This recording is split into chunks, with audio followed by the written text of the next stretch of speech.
Assalamualaikum warahmatullahi wabarakatuh. Shalom, salam sejahtera bagi kita semua. Om Swastiastu, Namo Buddhaya, salam kebajikan.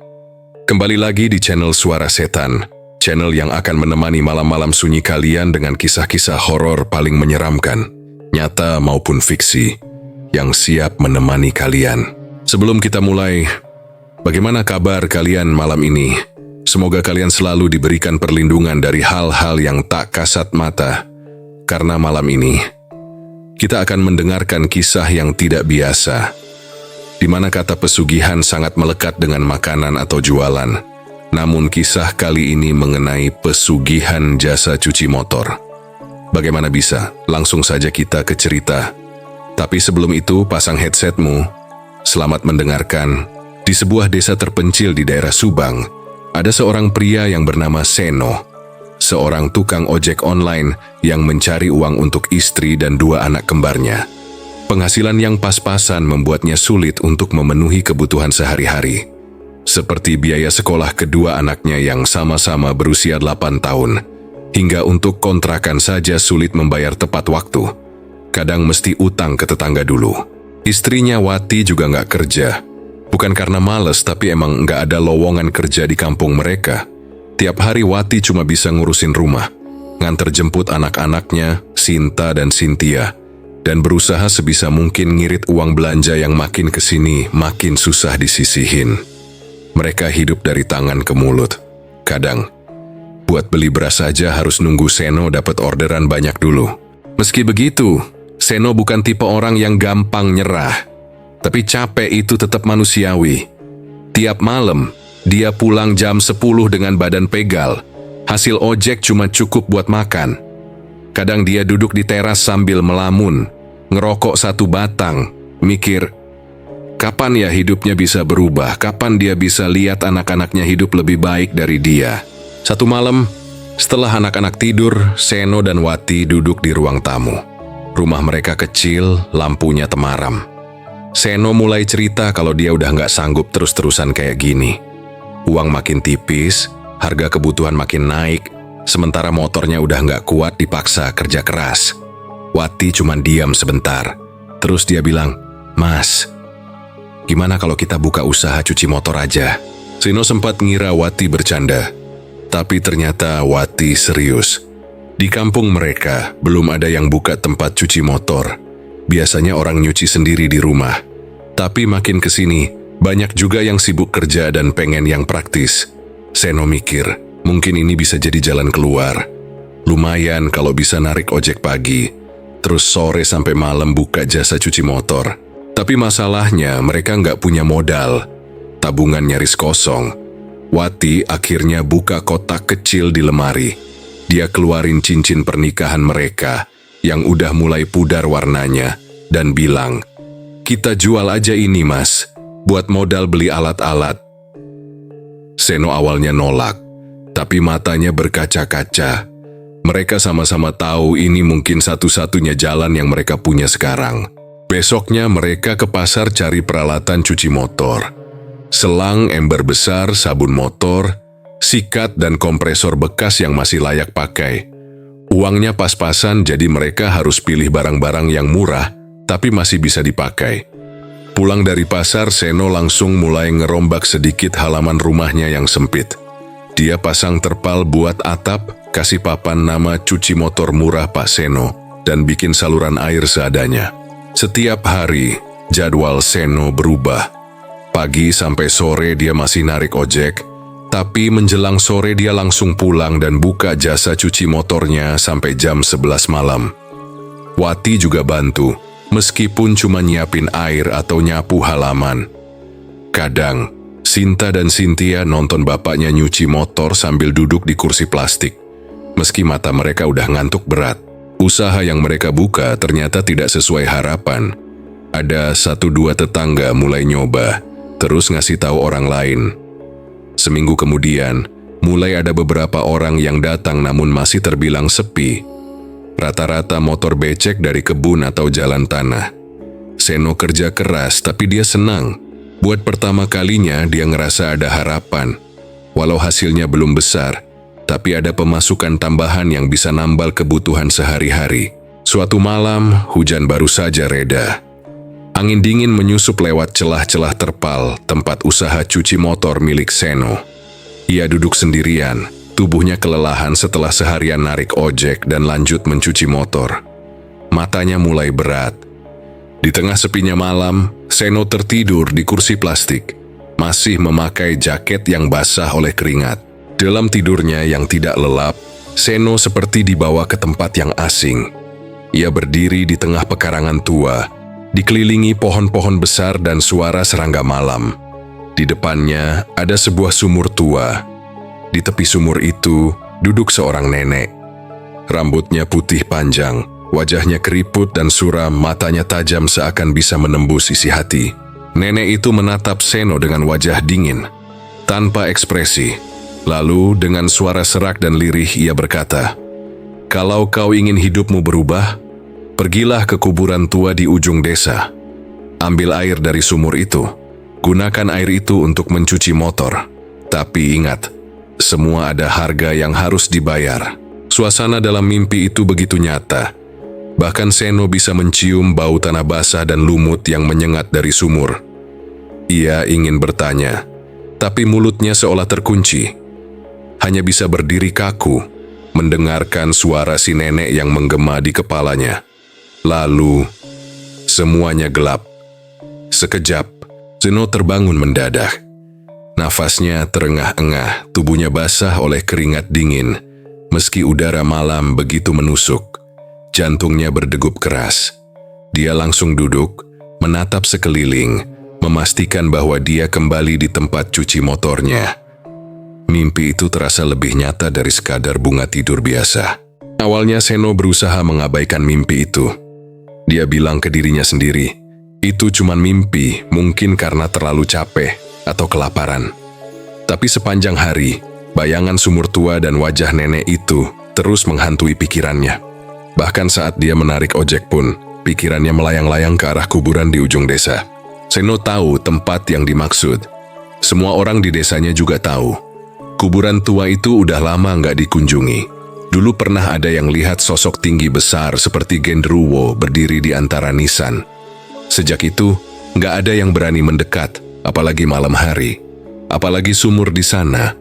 Nggak ada yang tahu pasti sumur itu masih ada atau enggak. Tapi makin malam, dorongan aneh itu makin kuat. Seolah ada yang menarik-narik batinnya. Seno duduk gelisah di kamar. Wati dan anak-anaknya udah tidur. Hati kecilnya bilang jangan pergi. Tapi rasa penasaran dan mimpi tentang hidup yang bisa berubah membuatnya pelan-pelan berdiri dan bersiap keluar. Sekitar jam 12 malam, dia ambil senter kecil dan jerigen kosong. Dia nggak bilang siapa-siapa. Langkahnya pelan menyusuri jalan kecil ke arah kuburan tua. Angin malam makin dingin, suara jangkrik terdengar seperti bisikan samar. Setiap dia melangkah, seperti ada yang mengawasi dari balik semak gelap. Saat sampai di pinggir kuburan, Seno berhenti. Matanya menatap gelap pekat di depan. Dedaunan kering bergoyang pelan seperti menyambut. Di ujung lahan itu, ia melihat struktur batu melingkar. Sumur itu ternyata benar-benar ada. Masih berdiri, dengan tali timba yang lusuh tergantung di bibirnya. Langkah Seno pelan tapi pasti. Setiap ia maju, udara sekitar terasa makin berat. Sesekali ia menoleh ke belakang, memastikan dirinya nggak diikuti. Tapi jalan kembali sudah terlalu jauh. Dan entah kenapa, kaki ini seperti nggak bisa diajak kompromi. Terus melangkah, mendekat ke sumur tua itu. Begitu ia sampai di tepi sumur, aroma lumpur dan bau anyir langsung menusuk. Sumurnya ditutupi lumut dan akar-akar pohon kecil. Tapi airnya jernih. Terlalu jernih untuk sumur di tengah kuburan yang tak terurus. Cahaya dari senternya memantul di permukaan air. Seperti ada sesuatu yang berkilau di dalamnya. Seno ragu. Tangannya gemetar saat menurunkan jerigen ke dalam sumur dengan tali seadanya. Suara air cipratan kecil terasa nyaring di tengah kesunyian malam. Setelah jerigen penuh, ia menariknya dengan hati-hati. Entah kenapa, Beratnya terasa lebih dari sekadar air. Tapi dia terus menarik, menahan degup jantung yang makin kencang. Saat jerigen berhasil ia angkat, tiba-tiba terdengar suara langkah pelan di balik semak. Seno membeku. Senternya ia arahkan ke arah suara, tapi tak ada apa-apa. Cuma pohon pisang yang bergoyang pelan, walau angin tak bertiup. Lalu, suara itu terdengar lagi, kali ini seperti suara napas, dekat sekali di belakangnya. Seno menoleh cepat. Tak ada siapa-siapa, tapi lehernya dingin seperti ada sesuatu yang baru saja meniupnya pelan. Dengan panik, ia buru-buru membawa jerigen dan lari dari tempat itu. Tidak peduli ranting mencakar lengannya, tidak peduli kakinya tersandung akar. Ia terus lari menembus kegelapan menuju rumah.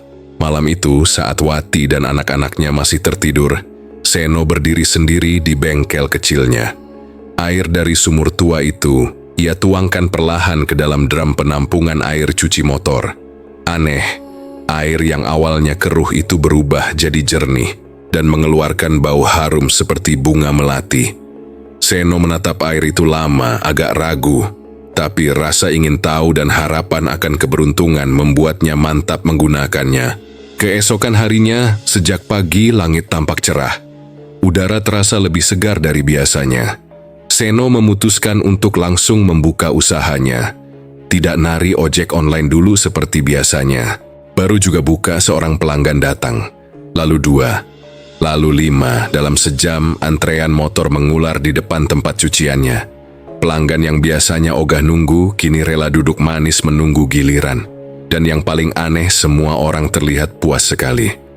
"Wah, bersih banget mas, kayak baru keluar dari showroom," kata salah satu pelanggan sambil menyelipkan uang tip. Seno hanya bisa tersenyum. Biasanya, ia hanya dapat sekitar Rp40.000 setiap malam. Tapi hari itu, Rp300.000 masuk ke saku celananya sebelum maghrib. Ia menghitung uang itu dengan tangan gemetar. Rasanya seperti mimpi.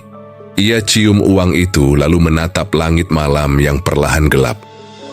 "Makasih, Nek," bisiknya, setengah takut, setengah bersyukur. Malam itu, ia tidur sambil memeluk Wati dan anak-anaknya. Seminggu berlalu, Seno memutuskan berhenti menjadi ojek online. Tempat cuci motor milik Seno tak pernah sepi. Bahkan warga desa sebelah ikut berdatangan. Ada yang cuma ingin lihat hasil cuciannya. Ada juga yang heran kenapa motor bisa kinclong tanpa sabun mahal. Tak ada yang tahu rahasianya ada di air dalam drum yang dicampurkan dengan air dari sumur tua. Dalam diam, Seno tahu ini bukan air biasa, tapi ia memilih bungkam. Ia bahkan berbohong saat Wati tanya, kenapa usahanya bisa ramai. Tak cuma soal uang. Dalam waktu 2 minggu, Seno sudah bisa menyewa seorang karyawan tambahan. Seorang remaja bernama Anto yang rajin dan sigap. Seno juga mengganti pompa air, memperbaiki atap, dan membeli alat-alat cuci baru. Warung kecil di samping tempat cucian juga ia beli dan berikan ke Wati untuk dikelola. Setiap malam mereka makan enak. Anak-anaknya senang karena punya perlengkapan sekolah baru. Dalam waktu sebulan, Seno membeli motor baru. Bukan motor bekas seperti biasanya, tapi motor matic keluaran terbaru. Ia bahkan sempat membeli cincin emas untuk Wati, sesuatu yang terakhir kali ia lakukan saat menikah dulu. Wati, yang tak tahu menahu soal air sumur, hanya merasa ini semua adalah hasil kerja keras suaminya. Ia bangga dan ikut membantu di warung. Hidup mereka seperti berubah total dalam waktu singkat. Namun setiap malam, ada satu hal yang terus menghantui Seno. Ia selalu terbangun tengah malam, tubuhnya basah oleh keringat dingin. Tak ada suara, tak ada mimpi, tapi dadanya sesak, seolah ada sesuatu yang berdiri di ujung kasurnya, memandang diam-diam dari balik bayangan.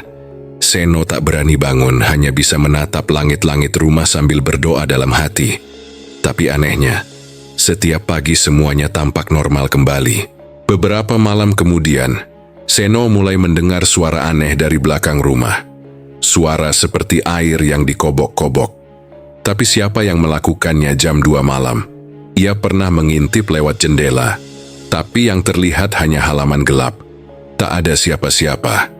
Tapi bunyi itu terus terdengar, seperti suara drum air yang dituangkan air.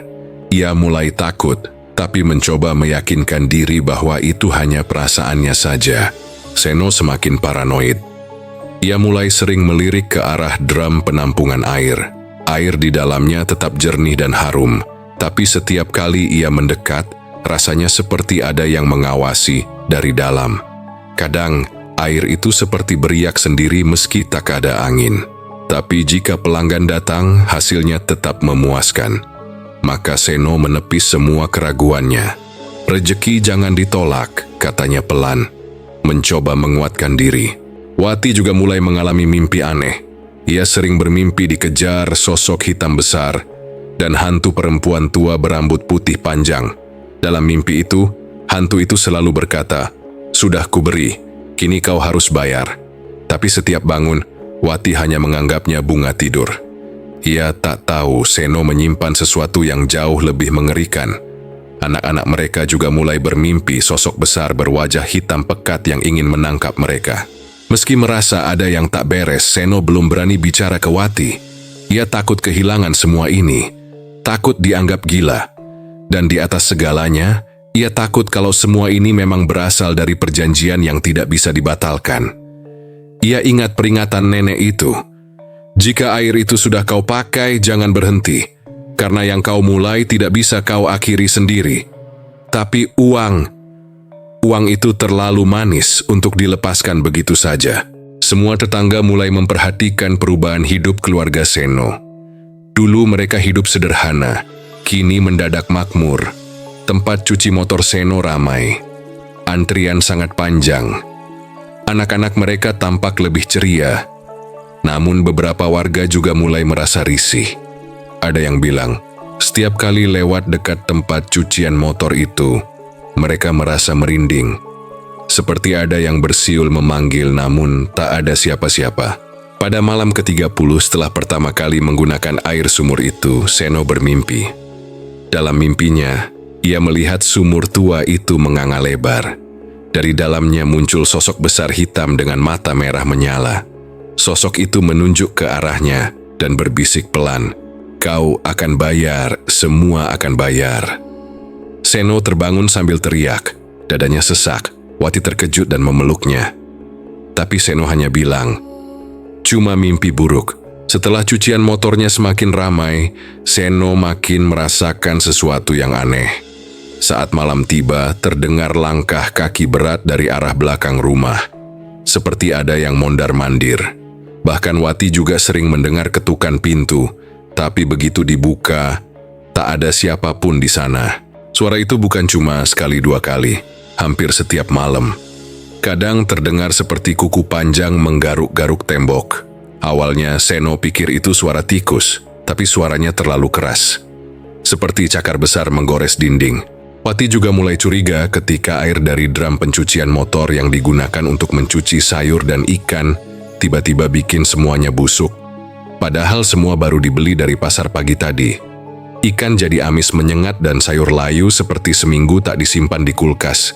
Anak kembarnya, Cynthia dan Sinta juga mulai sering menangis malam-malam. Katanya mereka lihat sosok besar berdiri di sudut kamar. Badannya hitam pekat, matanya merah, dan nafasnya terdengar seperti sapi kehabisan tenaga.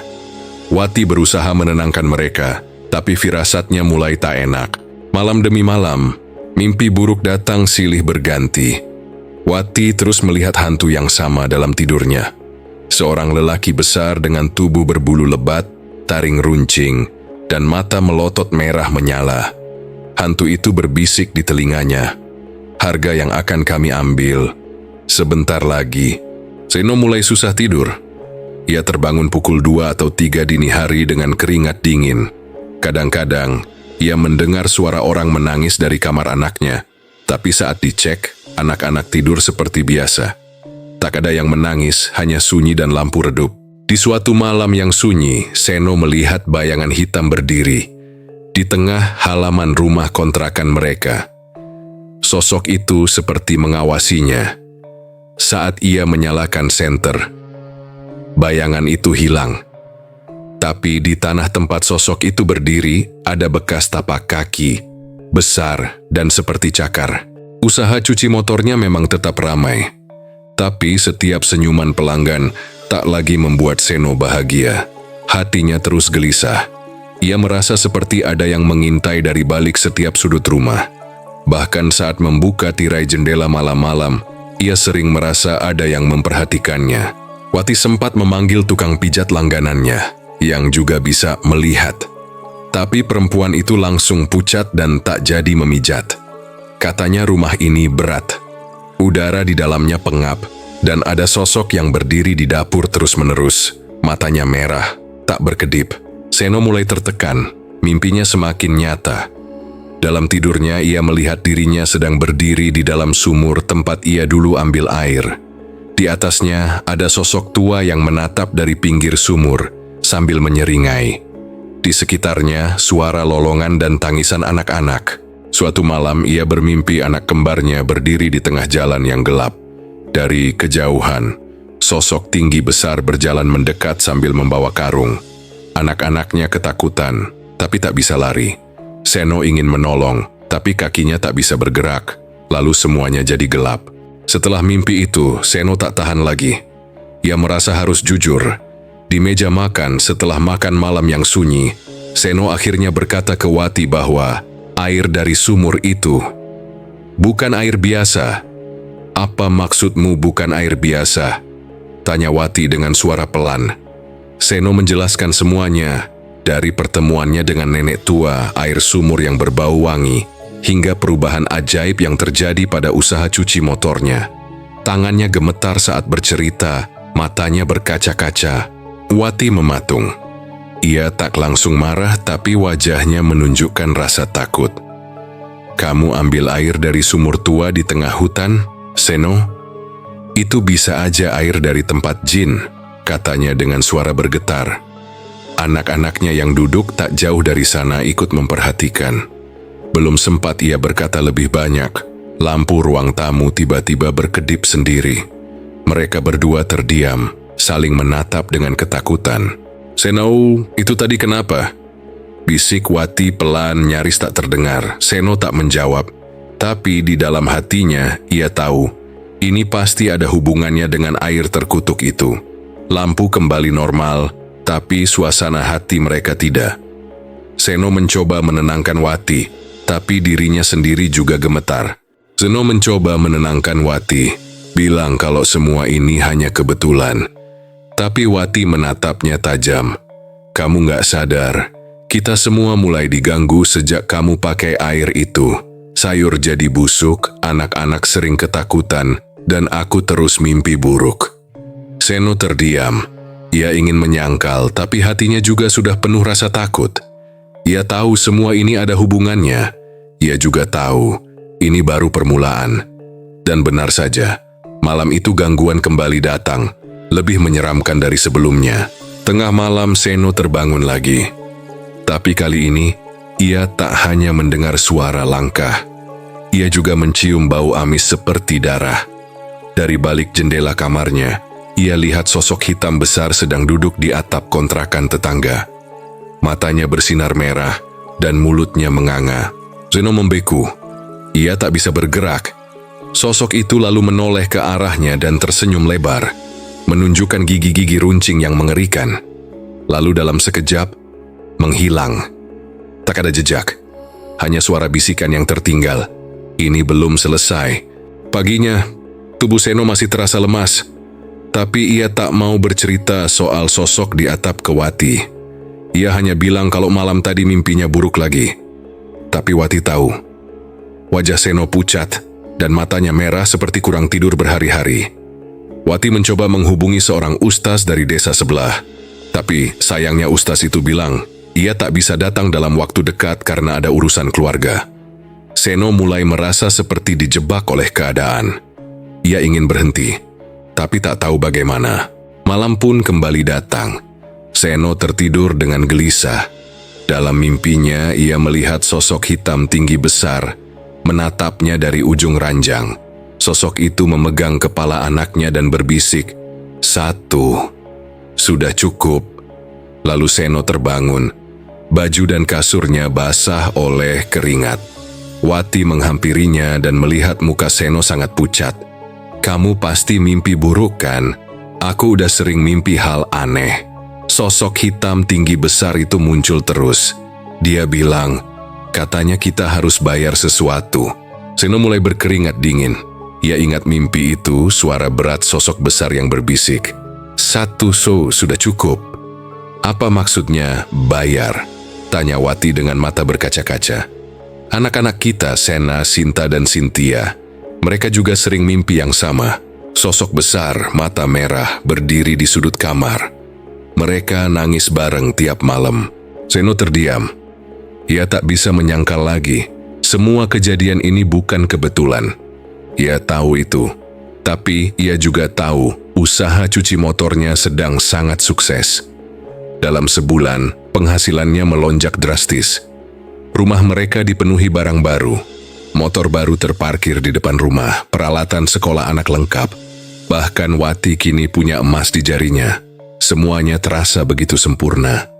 Di luar, kita harus berhenti pakai air itu, Sen. Kita harus buang semuanya. Wati hampir berteriak, tapi Seno hanya menatap lantai. Dalam hatinya berkecamuk. Ia ingin berhenti, tapi bagaimana caranya mengabaikan keberhasilan ini? Malam itu suara-suara aneh kembali terdengar. Langkah kaki berat, seperti orang memakai sepatu bot, berjalan pelan di atap. Lalu terdengar ketukan 3 kali di pintu belakang. Wati menjerit dan memeluk Seno. Seno bergegas memeriksa, tapi seperti biasa, tak ada siapa-siapa. Anak-anak mereka, Sinta dan Cynthia, kembali menangis bersamaan. Kali ini mereka menunjuk ke arah langit-langit kamar. Bapak, di atas ada yang duduk, gede banget. Dia liatin kita, kata Cynthia sambil terisak. Seno mengangkat anak-anaknya ke pelukannya. Ia tahu ini lebih dari sekadar mimpi buruk. Wati makin yakin mereka harus menghentikan semuanya. Tapi Seno tidak bisa. Ia hanya terdiam saat Wati mengumpat dan menangis. Ia sadar setiap malam yang berlalu hanya membuat semuanya makin gelap. Namun, ia tak berani kehilangan apa yang telah ia dapatkan. Sejak Seno menolak permintaan Wati untuk menghentikan usaha cucinya, suasana di rumah kontrakan itu jadi makin menakutkan. Malam-malam terasa panjang, penuh suara langkah kaki berat dari atap dan sudut rumah. Kadang terdengar seperti ada yang berbisik di belakang tirai, tapi suara itu menghilang saat didekati. Seno makin sering terbangun tengah malam dengan dada sesak. Sinta, anak kembarnya yang ceria, mulai menunjukkan tanda aneh. Awalnya hanya batuk-batuk kecil, tapi sehari kemudian tubuhnya panas lalu dingin secara bergantian. Matanya melotot menatap langit-langit, seolah melihat sesuatu yang tak terlihat oleh orang lain. Wati panik, memeluk putrinya erat. Seno langsung membawa mereka ke rumah sakit terdekat malam itu juga. Dokter bingung. Hasil pemeriksaan normal, tapi suhu tubuh Sinta seperti mayat, dingin membekukan. Perawat yang menyentuh tangan Sinta spontan merinding, katanya seperti memegang es batu. Tapi anak itu terus menatap ke atas. Bibirnya komat-kamit seperti sedang bicara dengan seseorang. Seno dan Wati hanya bisa menatap penuh cemas, tak mengerti apa yang sedang terjadi. Saat malam menjelang di ruang rawat rumah sakit, Wati terlelap di kursi sambil memeluk tubuh Sinta. Seno duduk di lantai, memandangi wajah pucat putrinya yang kini diam. Lalu, tiba-tiba lampu di kamar itu berkedip-kedip. AC mati sendiri. Suhu ruang turun drastis, udara menjadi pengap dan dingin. Dari arah lorong terdengar suara berat menyeret sesuatu, lalu berhenti di depan kamar mereka. Seno berdiri pelan membuka pintu sedikit. Tidak ada siapa-siapa. Tapi bisikan itu muncul lagi. Kali ini lebih jelas, lebih dekat, lebih menekan. 1, sudah cukup, katanya. Seno langsung menutup pintu, jantungnya berdegup liar. Saat ia menoleh ke arah ranjang, Sinta terbujur kaku. Wajahnya menegang, matanya terbuka lebar, pandangannya kosong ke arah langit-langit. Wati terbangun dan langsung berteriak. Ia mengguncang-guncang tubuh Sinta, mencoba menyadarkannya. Tapi anak itu sudah kaku. Dokter datang beberapa menit kemudian dan hanya bisa menggeleng. Tidak ada penjelasan medis. Semua organ normal, tapi nyawanya sudah pergi. Mereka bilang mungkin serangan jantung mendadak, tapi Seno tahu ini bukan penyakit biasa. Tangisan Wati menggema di lorong rumah sakit. Ia berteriak menyebut nama anaknya berkali-kali. Seno hanya bisa duduk di sudut ruangan, memegangi kepalanya. Dada terasa hampa, tenggorokannya tercekat. Lalu, di antara isakan dan kekacauan malam itu, terdengar lagi suara berat di telinganya. "Ini baru bayaran awal," kata suara itu, dingin, tajam, dan mengerikan. Pemakaman Sinta dilakukan keesokan harinya. Hujan deras turun sepanjang siang. Langit gelap seolah ikut berduka. Seno berdiri mematung di depan makam, matanya kosong. Wati memeluk kerudung putrinya yang kini tak bernyawa. Orang-orang datang melayat, tapi tidak ada yang tahu cerita sebenarnya. Di dalam hati mereka hanya duka. Tapi di dalam hati Seno ada ketakutan. Setelah kematian Sinta, suasana rumah mereka berubah menjadi lebih muram dan kelam. Wati nyaris tak pernah tersenyum. Ia lebih sering duduk di sudut rumah sambil menatap kosong ke lantai. Setiap hari, ia menyalahkan Seno. "Kamu yang bawa setan itu ke rumah ini," katanya sambil menangis. Tapi Seno hanya diam. Ia tak punya jawaban, selain rasa bersalah yang makin menghantui. Usaha cuci motor tetap buka. Pelanggan makin ramai, kadang antrean sampai ke pinggir jalan. Uang terus masuk. Tapi bagi Wati, semua itu tak ada artinya. Harta yang mereka kejar justru membunuh anak mereka. Ia mulai melarang Seno menyentuh air dari drum pencucian. Ia bahkan melarang Seno tidur di ranjang yang sama. "Kau sudah memilih jalanmu sendiri," katanya dengan lirih. Pada suatu sore Wati nekat. Ia masuk ke gudang belakang, membuka drum penyimpanan air untuk mencuci motor itu lagi. Dengan tangan gemetar, ia mencoba membuka tutup drum. Tapi tutup itu seperti dilem. Tak bisa digerakkan sedikit pun. Ia lalu mengambil ember dan menyiramkan air dari keran ke tanah. "Cukup, aku nggak mau rumah ini kotor karena air setan itu," teriaknya. Tiba-tiba terdengar suara berat menggeram dari dalam drum. Seolah ada yang bangun dari tidur panjangnya. Wati terpaku. Dari balik drum muncul bayangan hitam seperti asap tebal. Bentuknya tinggi besar, matanya merah menyala, dan suaranya menggema di seluruh gudang. "Jangan campuri urusan yang bukan milikmu," kata suara itu dengan nada ancaman yang menusuk jiwa. Wati mundur sambil memegangi dada. Napasnya memburu.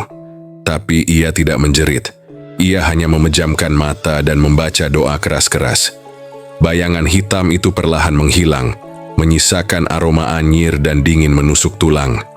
Sejak kejadian itu, Wati makin sering berdoa. Ia menempelkan ayat suci di setiap pintu rumah. Ia bahkan menyiramkan air garam ke sudut ruangan. Tapi entah kenapa, makin sering Wati melawan, teror makin parah. Lampu sering padam sendiri. Piring pecah tiba-tiba. Malam-malam terdengar suara perempuan menangis di kamar mandi, padahal tak ada siapa-siapa. Cynthia pun mulai menggambar sosok tinggi hitam dalam buku gambarnya. "Ini Om yang selalu duduk di ujung tempat tidur," katanya polos. Sementara itu, keanehan mulai dirasakan warga desa. Beberapa orang mengeluhkan mimpi buruk yang datang berturut-turut. Dalam mimpi itu, mereka berada di tempat gelap dan penuh air. Ada suara mesin motor yang menyala sendiri. Lalu muncul sosok tinggi hitam dengan mata merah menatap mereka. Mimpi itu begitu nyata, sampai beberapa orang terbangun dengan napas terengah. Awalnya mereka tidak saling cerita, tapi suatu pagi 3 ibu-ibu yang biasa bergosip di warung Pak Nur saling curhat, dan mereka semua ternyata mengalami mimpi serupa.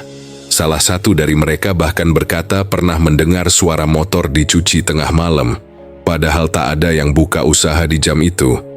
Desas-desus mulai menyebar, desa jadi resah dan mulai tak tenang. Beberapa warga mulai curiga. Mereka membicarakan soal Seno dan keluarganya. tentang bagaimana usaha cucinya bisa sukses begitu cepat, padahal sebelumnya susah makan. Wati tahu semua itu. Ia mendengar bisik-bisik tetangga dari balik jendela, tapi ia sudah tak peduli. Yang ada di pikirannya hanya bagaimana menyelamatkan Cynthia, satu-satunya anak yang tersisa.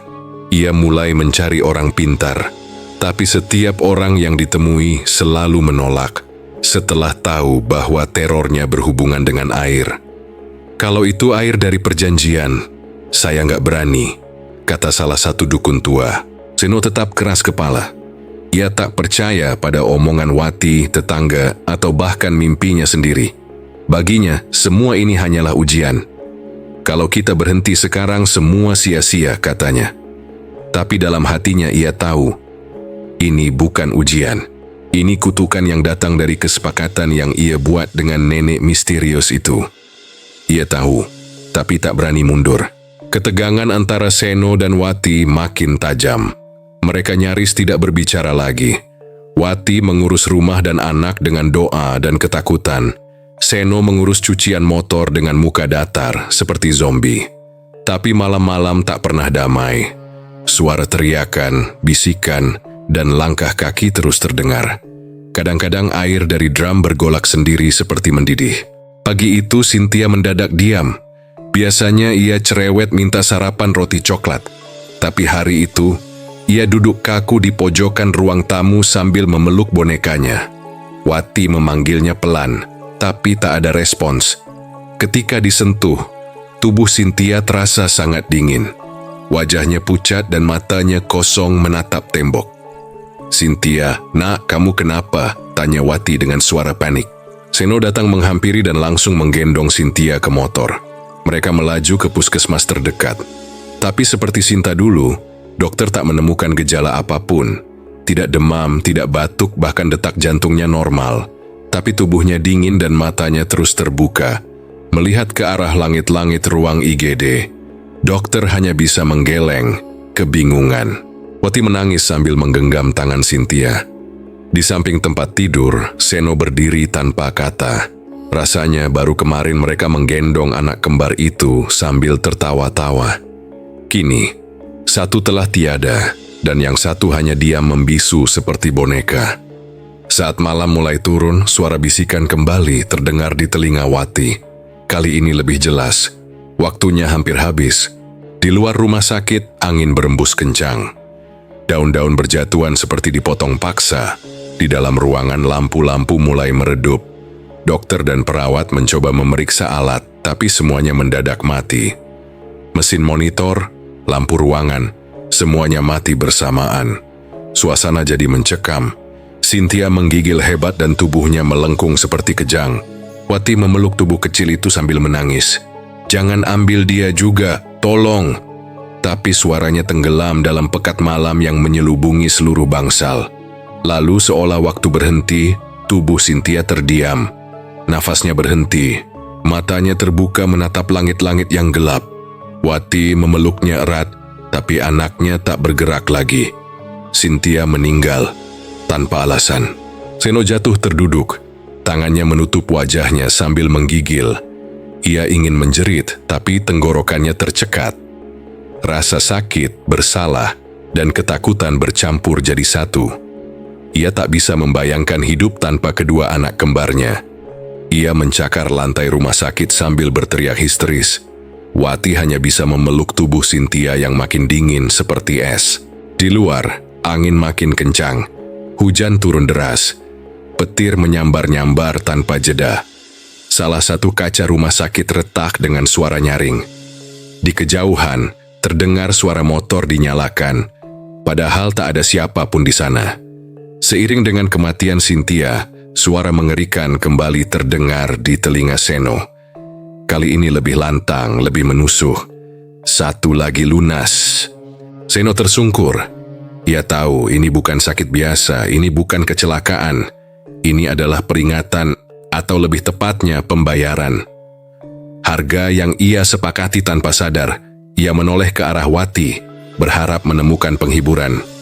Tapi yang dilihatnya hanyalah mata kosong istrinya, yang kini sepenuhnya tenggelam dalam duka. Semua ini salahmu, no, bisik Wati lirih. Malam itu desa kembali heboh. Dari rumah ke rumah warga membicarakan kematian anak Seno yang kedua. Ini bukan lagi kebetulan. Mereka tahu sesuatu yang gelap dan jahat sedang bersarang di rumah itu. Beberapa orang kembali bermimpi buruk. Kali ini bukan hanya sosok hitam, tapi juga tangisan anak-anak kecil dari dalam drum air. Tangisan yang menusuk batin. Kepala desa akhirnya mengundang orang pintar dari luar desa. Lelaki tua itu datang dengan wajah murung. Ia berjalan menyusuri jalanan menuju rumah Seno tanpa banyak bicara. Sesampainya di depan rumah, ia berhenti, tidak masuk. Hanya berdiri dan menatap drum pencucian dari kejauhan. "Ini pesugihan air," katanya pelan. "Saya tidak bisa bantu." Keesokan harinya, kepala desa mengadakan rapat darurat. Semua warga hadir. Ada yang menangis, ada yang marah. Sebagian mulai berani menyuarakan bahwa sumber masalah ini berasal dari tempat cuci motor milik Seno. "Gak mungkin orang bisa kaya dalam seminggu tanpa sebab," celetuk seorang ibu. Tapi kepala desa mencoba menenangkan mereka. "Kita selesaikan dengan tenang. Jangan asal fitnah." Mereka pun kembali ke rumah masing-masing tanpa melakukan apapun. Sejak kepergian kedua anaknya, Wati berubah drastis. Ia tidak lagi berbicara. Setiap hari hanya duduk menatap kosong keluar jendela. Makan tidak, tidur pun tak nyenyak. Kadang malam-malam terdengar dia menangis. Kadang tertawa lirih seperti orang gila. Seno mencoba bicara, tapi Wati selalu diam. Bibirnya hanya bergetar, seolah menahan teriakan yang tak bisa keluar. Wati mulai sering berdiri lama di depan drum air tempat cuci motor. Pandangannya tajam, seolah ingin menumpahkan sesuatu. Seno tahu istrinya makin rapuh, tapi ia sendiri sudah terlalu lelah untuk berdebat. Ia hanya duduk diam, menyesali semua yang telah terjadi. Tapi penyesalan itu datang terlambat. Terlalu terlambat. Suatu malam Wati pergi keluar rumah tanpa suara. Ia membawa sebuah jerigen kecil berisi air dari drum tempat usaha. Tak ada yang tahu kemana ia pergi. Tapi pagi harinya, seorang warga yang hendak ke kebun mencium bau busuk menyengat dari arah sumur tua di dekat makam desa. Ketika didekati, ia melihat sosok yang tergantung di batang pohon. Warga itu panik, langsung berlari ke balai desa. Tak lama kemudian polisi datang. Setelah diperiksa, tubuh itu adalah Wati. Tubuhnya sudah mulai membusuk, tapi masih mengenakan daster yang biasa ia pakai. Di dekat sumur, ditemukan jerigen yang masih setengah berisi air pekat dan bau amis yang luar biasa. Wajah warga desa pucat melihatnya. Berita kematian Wati menyebar cepat, desa menjadi gempar. Banyak warga yang tak percaya, tapi bukti di depan mata mereka tak bisa disangkal. Seno tak hadir saat pemakaman istrinya. Ia hanya berdiam di rumah, memandangi foto keluarga yang tergantung di dinding. Tangannya gemetar, bibirnya mengucap lirih, "Maaf Wati, semua ini salahku." Beberapa warga mulai berani bicara. Mereka menyampaikan pada kepala desa bahwa kejadian-kejadian aneh ini memang pasti bukan kebetulan dan fitnah. Ada sesuatu yang salah. Salah satu pemuda desa, Harun, akhirnya bicara lantang. "Kita harus bongkar tempat itu. Usaha cuci motornya, itu sumber semua ini." Awalnya kepala desa menolak, tapi tekanan warga terlalu besar. Malam itu, puluhan warga berkumpul. Mereka membawa obor, bensin, dan alat-alat seadanya. Mereka berjalan ramai-ramai ke tempat cuci motor Seno. Seno mencoba menghentikan mereka, berdiri di depan drum air sambil menangis. "Jangan, ini satu-satunya yang aku punya." Tapi warga sudah tak peduli. Mereka ingin semuanya berakhir malam itu juga.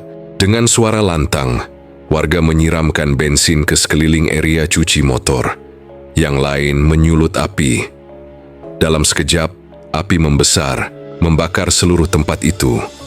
Drum air meledak kecil, dan dari dalamnya keluar uap tebal berbau amis. Beberapa warga mengaku melihat bayangan hitam melayang di antara asap. Suara jeritan juga terdengar samar-samar dari dalam kobaran api. Seno terduduk di tanah menatap tempat usahanya terbakar habis. Wajahnya kosong, tubuhnya gemetar. Sudah habis, semuanya habis. Bisiknya lirih. Warga yang masih berdiri menyaksikan kebakaran itu perlahan membubarkan diri. Tapi perasaan gelisah masih menyelimuti mereka. Seolah meski tempat itu musnah, sesuatu masih belum sepenuhnya hilang. Keesokan paginya Seno diusir dari desa. Kepala desa datang bersama beberapa warga. Tanpa banyak kata, mereka meminta Seno pergi dan tidak pernah kembali. Kami tidak bisa hidup berdampingan dengan kematian dan kutukan, ucap kepala desa. Seno tidak membantah. Ia hanya mengangguk pelan, menunduk dan berjalan keluar dari rumah dengan membawa satu tas kecil. Di sepanjang jalan keluar desa, tak ada satu pun warga yang menyapanya. Semua hanya menatap dari balik jendela. Anak-anak bersembunyi di balik kaki ibu mereka. Angin bertiup pelan, membawa debu dan bau bekas kebakaran. Di depan bekas tempat cuci motor, hanya tersisa puing hitam gosong. Tapi entah kenapa drum air itu tidak terbakar. Hanya penyok sedikit. Setelah kepergian Seno, desa kembali tenang. Tapi tidak sepenuhnya damai. Beberapa warga mengaku masih mendengar suara tangisan anak-anak di malam hari. Ada juga yang mengaku melihat bayangan perempuan di dekat sumur tua. Berdiri diam menghadap pohon tempat Wati ditemukan. Desa itu tak lagi sama. Ada luka yang tidak bisa dihapus. Rumah Seno akhirnya ditinggalkan. Dibiarkan kosong, terbengkalai. Beberapa bulan kemudian atapnya runtuh. Rumput liar tumbuh tinggi, tapi tak ada yang berani mendekat. Bahkan anak-anak dilarang bermain di sekitar sana. Di desa itu, nama Seno menjadi bisikan penuh ketakutan. Sebuah peringatan tentang harga yang harus dibayar jika bermain dengan kegelapan. Setelah diusir dari desanya sendiri, Seno hidup menggelandang. Ia berjalan tanpa arah, tidur di emperan toko, makan dari sisa orang. Tubuhnya makin kurus, matanya kosong. Tidak ada lagi harapan. Tidak ada lagi keluarga, ia telah kehilangan segalanya. Setiap malam ia terbangun dengan napas terengah, keringat dingin membasahi tubuhnya. Dalam tidurnya, Seno terus dihantui suara Sinta dan Cynthia. Suara mereka memanggilnya lembut, kadang tertawa, kadang menangis. "Ayah, pulanglah," bisik mereka. Tapi saat Seno membuka mata, hanya ada gelap dan dingin. Kadang ia melihat bayangan Wati berdiri di ujung lorong. Wajahnya penuh air mata, menunjuk ke arah yang tak bisa ia pahami. Di suatu malam, Seno berdiri di tepi jembatan tua. Hatinya kacau, pikirannya tak menentu. Ia ingin melompat mengakhiri segalanya. "Kalau memang ini balasannya, ambil saja nyawaku," teriaknya. Tapi ketika ia melangkah ke tepian, suara mengerikan kembali terdengar. Suara berat, dalam dan dingin. Belum lunas Seno, belum semuanya. Langkahnya goyah. Ia jatuh terduduk. Tangannya menutup telinga, tapi suara itu tetap menggaung di dalam kepalanya. Dari balik semak terdengar suara anak kecil menangis. Tapi tak ada siapa-siapa. Hanya angin malam dan suara jangkrik. Seno menangis, tubuhnya gemetar, dadanya sesak oleh penyesalan yang tidak pernah bisa ditebus. Warga yang melihatnya pun kini hanya menyebutnya orang gila. Ia sering terlihat mondar-mandir di pinggir jalan, berbicara sendiri, tertawa, lalu menangis. Kadang ia mencakar tanah, mencium lantai, seperti mencari sesuatu yang hilang. Tapi sesungguhnya, yang hilang adalah jiwanya sendiri, ditelan oleh keserakahan dan perjanjian yang ia langgar.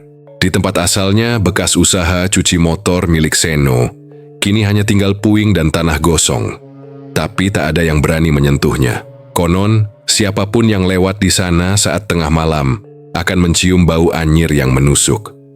Ada pula yang mendengar suara air disiram, seperti motor sedang dicuci. Padahal tak ada seorang pun di sana. Beberapa warga bersaksi melihat sosok hitam besar berdiri di tengah puing, memandangi siapa saja yang lewat.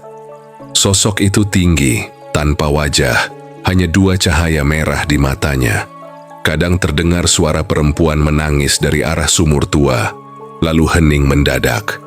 Desa itu akhirnya memberi larangan tak tertulis. Jangan lewat bekas usaha cuci motor Seno saat malam. Seno sendiri entah bagaimana tidak bisa mati. Ia pernah mencoba menggantung diri, tapi tali putus. Ia lompat dari jembatan, tapi tubuhnya malah terdampar di tepi sungai, selamat tanpa luka. Ia meminum racun serangga, tapi hanya muntah-muntah semalaman. Seolah ada sesuatu yang menahannya tetap hidup, agar terus menanggung beban dosanya. Waktu berlalu, tahun demi tahun. Tak ada yang tahu pasti Seno sekarang ada di mana. Tapi cerita tentang dirinya, tentang keluarga yang hancur karena pesugihan, tetap hidup. Jadi dongeng gelap di desa itu. Anak-anak dilarang bermain dekat sumur. Orang tua selalu mengingatkan, jangan pernah mengambil yang bukan hakmu, atau kau akan seperti Seno. Cerita tentang Seno bukan sekadar kisah horor. Ini adalah peringatan tentang bagaimana keserakahan bisa membuka pintu ke kehancuran. Tentang bagaimana satu keputusan yang salah bisa merenggut semuanya. Keluarga, warasnya akal, bahkan jiwanya sendiri. Semua karena ingin kaya dengan cara cepat, tapi tidak ada yang benar-benar gratis di dunia ini. Semua ada harganya. Lalu bagaimana dengan kita yang mendengar cerita ini dari jauh? Mungkin kita tidak sedang tergoda untuk pesugihan, tapi tetap saja dalam hidup kita sering ingin hasil instan. Uang cepat, sukses tanpa kerja keras. Tapi pertanyaannya, apakah kau benar-benar siap membayar harganya? Dan kalau kau tahu harga itu adalah keluargamu, apakah kau tetap mau? Cerita ini bukan hanya untuk menakuti, tapi untuk mengingatkan tentang pentingnya bersyukur, bersabar, dan bekerja dengan jujur. Karena sebesar apapun rejeki, kalau datangnya dari jalan yang salah, maka kehancurannya akan datang cepat dan menyakitkan.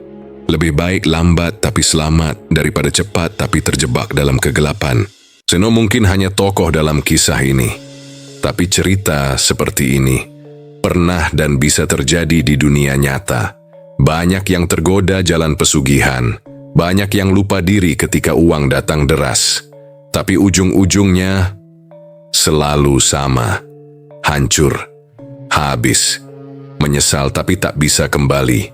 Bayangkan jika kamu ada di posisi Seno. Beranikah kamu memilih jalan itu kalau tahu yang ditagih adalah anak-anakmu? Tulis di kolom komentar. Menurut kamu, kalau kamu jadi Seno, apa yang akan kamu lakukan sejak awal? Dan apakah kamu percaya bahwa pesugihan seperti ini memang nyata? Jangan lupa untuk like, subscribe, dan aktifkan loncengnya, supaya kamu gak ketinggalan cerita horor mencekam lainnya setiap minggunya. Cerita yang bukan cuma buat merinding, tapi juga buat berpikir. Kalau kamu punya cerita seram, kisah nyata, atau pengalaman mistis, kamu bisa tulis di kolom komentar. Siapa tahu, kisahmu jadi konten berikutnya. Terima kasih sudah menonton sampai akhir. Ingat, jangan mudah tergoda dengan yang instan, karena di balik sesuatu yang terlihat mudah, bisa jadi ada harga yang lebih mahal dari nyawa. Sampai jumpa di malam berikutnya dengan kisah yang lebih gelap, lebih dalam, dan lebih menyeramkan dari yang kau kira. Dan terakhir, jangan lupa matikan lampu.